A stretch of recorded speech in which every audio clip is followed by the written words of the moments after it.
আমার প্রিয় ও স্নেহের 2024 সালের নতুন বছরের ষষ্ঠ শ্রেণীর ছাত্রছাত্রী বন্ধুরা, আশা করি তোমার সবাই ভালো আছো।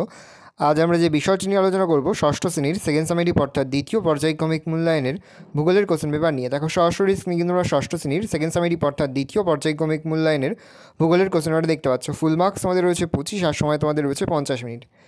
একে থেকে রয়েছে সঠিক উত্তরে নির্বাচন করো যে কোনো ছয়টি, প্রতিটি প্রশ্নে মানে 1 করে 1 × 6 = 6। প্রথম, পৃথিবীর বৃহত্তম নদী হলো নীল নদ, সেন্ট লরেন্স, আমাজন না গঙ্গোত্রবে, আমাজন। প্রশ্ন, আন্টার্কটিকার সর্বোচ্চ শৃঙ্গ হলো Mount Erebus, Vinson Massif, Mount Abu, Mount Everest. উত্তর হবে ভিনসন ম্যাসিভ। প্রশ্ন, বায়ুর গতি নির্ণয়কারী যন্ত্র ব্যারোমিটার, থার্মোমিটার, বাদ পতাকা না অ্যানিমোমিটার। উত্তর হবে অ্যানিমোমিটার। প্রশ্ন, ভারতের সর্বাধিক বৃষ্টিপাতযুক্ত উপকূল মালাবার, কোঙ্কন, করমণ্ডল না আরব সাগরী। উত্তর হবে মালাবার। প্রশ্ন, লাল মাটিতে বেশি পরিমাণে থাকে অ্যালুমিনিয়াম, সিলিকা, লোহা না সীসা। উত্তর হবে লোহা। প্রশ্ন, ভারতে প্রায় স্বাভাবিক উদ্ভিদের সংখ্যা 4000, 5000, 6000 না 2000। উত্তর হবে 5000। প্রশ্ন, ম্যালেরিয়ার ওষুধ কুইনাইন তৈরি হয় বাসক, সিঙ্কোনা, কালমেঘ না তুলসী থেকে। উত্তর হবে সিঙ্কোনা থেকে। প্রশ্ন, ভারতে অরণ্য আইন বা অরণ্য সংরক্ষণ আইন চালু হয় 1960, 1980, 1972, 1940 খ্রিস্টাব্দে। উত্তর হবে 1980 খ্রিস্টাব্দে।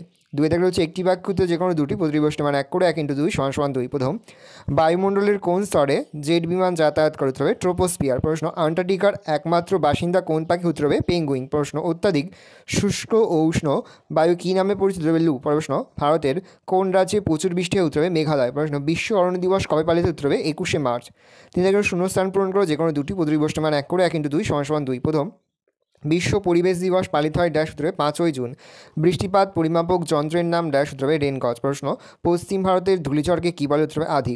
পৃথিবীর প্রথম জাতীয় উদ্যান কোনটি? উত্তর হবে ইয়েলোস্টোন ন্যাশনাল পার্ক। পরে হচ্ছে ভারতের মোট কটি জাতীয় উদ্যান আছে? উত্তরে 75টি। চারিদিকে নিম্নলিখিত প্রশ্নগুলির উত্তর দাও যে কোনো দুটি, প্রতিটি প্রশ্ন মান 2 করে 2 × 2 = 4। প্রথম, ট্রোপোস্ফিয়ারের অপর নাম কি? উত্তর হবে ক্ষুব্ধমণ্ডল। প্রশ্ন, বায়ুমণ্ডলের সবচেয়ে নিচের স্তরটি হলো ট্রোপোস্ফিয়ার। প্রশ্ন, এই স্তরে মেঘ, ঝড় বৃষ্টি, তুষারপাত, কুয়াশা প্রভৃতি সব রকমের দুর্যোগ দেখা যায় বলে এই স্তর স্বাভাবিকভাবে অশান্ত প্রকৃতির হয়। এই জন্য ট্রোপোস্ফিয়ারের অপর নাম ক্ষুব্ধমণ্ডল। উল্লেখ্য, সমগ্র স্তরটি নিরক্ষীয় অঞ্চলে 18 কিমি এবং মেরু অঞ্চলে 8 থেকে 9 কিমি উচ্চতা পর্যন্ত বিস্তৃত। অ্যালবেডো কাকে বলে? আগত সৌর বিকিরণের 49% ভূপৃষ্ঠকে উত্তপ্ত করতে পারে না, যার 35% মেঘের গায়ে সূর্যকিরণ ধূলিকণা মেঘের গায়ে ধাক্কা খেয়ে মহাশূন্যে ফিরে যায়। এই ফিরে যাওয়া সূর্যকিরণকে অ্যালবেডো বলে। পশ্চিমী ঝঞ্ঝা বলতে কী বোঝো? শীতকালে ভারতের স্থলভাগের ওপর দিয়ে শীতল শুষ্ক উত্তর পূর্ব মৌসুমী বায়ু প্রবাহিত হয়। ভারতে এই সময় তেমন বৃষ্টিপাত হয় না। এই সময় মাঝে মধ্যে কয়েকদিন একটানা আকাশ মেঘলা থাকে ও অল্প বৃষ্টিপাত হয়। এই প্রকার আবহাওয়াকে পশ্চিমী ঝঞ্ঝা বলে। হিউমাস কাকে বলে? বিভিন্ন উদ্ভিদ ও প্রাণীর দেহাবশেষ মাটির ওপরের স্তরে সঞ্চিত হয়ে বিভিন্ন সূক্ষ্ম জীবাণু দ্বারা বিয়োজিত হয়ে এক ধরনের কালো রঙের মাটির সৃষ্টি হয়। একে হিউমাস বলে। এই মাটি খুব উর্বর হয়। অভয়ারণ্য কাকে বলে? অভয়ারণ্য বলতে সেই সব সংরক্ষিত বনভূমিকে বোঝায় যেখানে কিছু বিশেষ ধরনের লুপ্তপ্রায় উদ্ভিদ ও প্রাণী বসবাস করে এবং সেই সমস্ত প্রজাতির সুরক্ষা ও উন্নয়নের দিকে লক্ষ্য রাখা হয়, যেমন উত্তরবঙ্গের গরুমরা অভয়ারণ্য, জলদাপাড়া অভয়ারণ্য ইত্যাদি। 5 থেকে রয়েছে নিচের প্রশ্নগুলির উত্তর দাও যে কোনো দুটি, প্রতিটি প্রশ্নের মান 3 করে 3 × 2 = 6। প্রথম, আন্টার্কটিকাকে সাদা মহাদেশ বলা হয় কেন? ভালো করে দেখে নাও উত্তরটা। আমি আর মুখে বলছি না, আমি আস্তে আস্তে স্ক্রল ডাউন করে তোমরা কিন্তু অবশ্যই ভিডিওতে থামি বা স্ক্রিনশট নিয়ে কিন্তু সম্পূর্ণ তোমাদের খাতে নোট ডাউন করে নেবে। পরের প্রশ্ন, উচ্চতা বাড়লে বায়ুর চাপ কমে যায় কেন? বা উচ্চতা বাড়লে বায়ুর চাপ কমে কেন? দেখে নাও।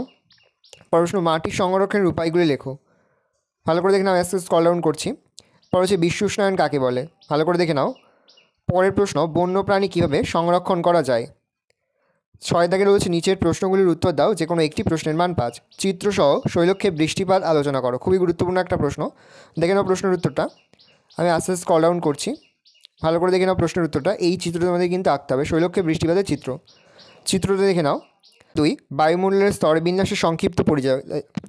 পরের প্রশ্ন, বায়ুমণ্ডলের স্তরবিন্যাসের সংক্ষিপ্ত পরিচয় দাও। এই প্রশ্নটি কিন্তু বাচ্চাদের খুবই গুরুত্বপূর্ণ।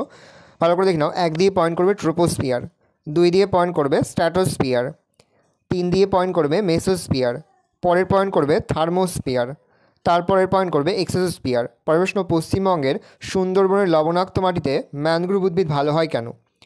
উত্তর দেখে নাও। এই রোজ টোটাল তোমাদের সেকেন্ড সামেটিভ অর্থাৎ দ্বিতীয় পর্যায়ক্রমিক মূল্যায়নের ষষ্ঠ শ্রেণীর ভূগোলের কোশ্চেন পেপার। ভালো ধরনের কোশ্চেনটা দেখে নাও।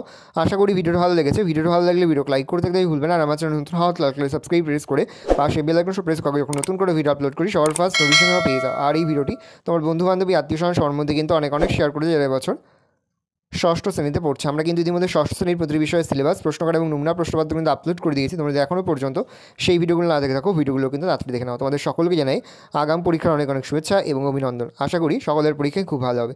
কোনো প্রশ্নের উত্তর লিখতে বা বুঝতে যদি কোনো রকম অসুবিধা হয় তাহলে কিন্তু নির্দ্বিধায় কমেন্ট সেকশনে কমেন্ট করে জানাতে একদমই ভুলবে না।